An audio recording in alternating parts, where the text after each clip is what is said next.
और उसके बाद जब उसे करेंगे तो कैप में ना ऑलरेडी बहुत स्मॉल होल है, तो वो सारे कैप्सूल को ऑलरेडी ब्रेक कर देगा। तो मतलब वी डू दैट आल्सो, है ना, वी डू दैट आल्सो। अब सपोज शी इज सेइंग कि नहीं मुझे और इससे और अच्छे से मल्टीप्लाई हो जाता है, पूरा डीपली मेल्ट हो जाएगा, तो ये भी आपके पास प्रोसेस है। तो you can do both the ways, जैसे आप सोच रहे हैं। जैसे कि आप बोल रहे हैं कि ग्रीन टी का टच मिलना चाहिए, तो ये बात हम सबको ही पता है कि ग्रीन टी हमारी स्किन को ड्राई करता है। जैसे एग्जाम्पल, अगर ये स्किन ऑलरेडी ड्राई है और मैं ग्रीन टच ग्रीन टी तो डेफिनेटली तो ड्राई ही होगा ना। तो उसके ग्रीन टी का पानी जब आप ले लो, एक चीज याद रखना है, आपने एक फेशियल कर लो, ठीक है, एक फेशियल करने के लिए एक आप फेशियल कर रहे हो, ये अपना नॉर्मल पानी है, ठीक है।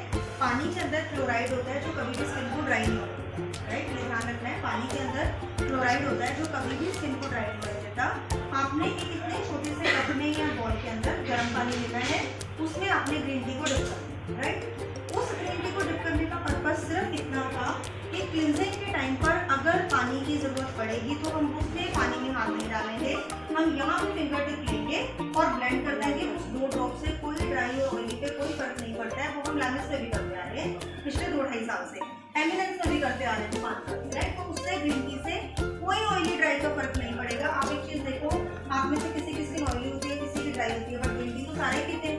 ऐसा तो नहीं कि ग्रीन टी पीने से हम ओवर ड्राई हो जाते हैं, राइट। हम कहते हैं कि ग्रीन टी से बैली फैट घटाओ, कितनी टीवी में एड्स आ रही हैं, तो green tea is completely a detoxifying thing. एक वो डिटॉक्स वाली ड्रिंक है, क्योंकि डिटॉक्सिफिकेशन फ्रैक्शन है। तो ये प्लीज आप सब इसमें करेक्ट करना कि वो 2-4 ड्रॉप से कोई स्किन ऑयली ड्राई नहीं होती।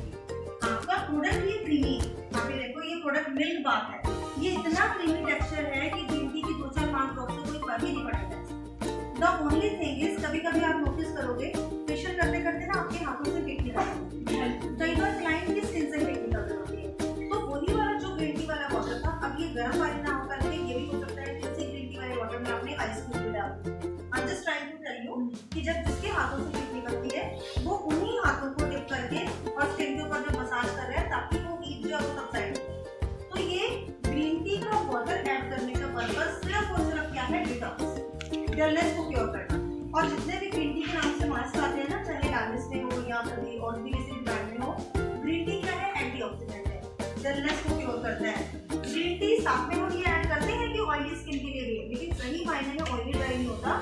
ग्रीन टी का जो राइट फैक्ट है वो डिटॉक्सिफिकेशन, एंटीऑक्सीडेंट है, डिटॉक्सिफिकेशन। ऑयली स्किन है जनरल प्रोडक्ट, ड्राई वाली है क्रीमी प्रोडक्ट, तो there won't be any problem, okay. अच्छा, अब जो आप ये क्लींजर यूज कर रहे हो, ये वाला मिल्क वाला, अब आप सब इसका भी एक बार टेक्सचर फील करो। ये जेल वाला क्लींजर सबने फील कर लिया, आपने सबने देख लिया। अब आप ये वाला क्लींजर फील कीजिए। तो जेल क्लींजर से आपने ऑयली स्किन पे काम, मतलब आपने क्या किया, स्किन का जो एक्स्ट्रा ऑयल था, वैक्स थी, डब्रिस का मतलब होता है जमा हुआ ऑयल, स्किन की जो इम्प्योरिटीज है, राइट, उसके ऊपर काम करेगा।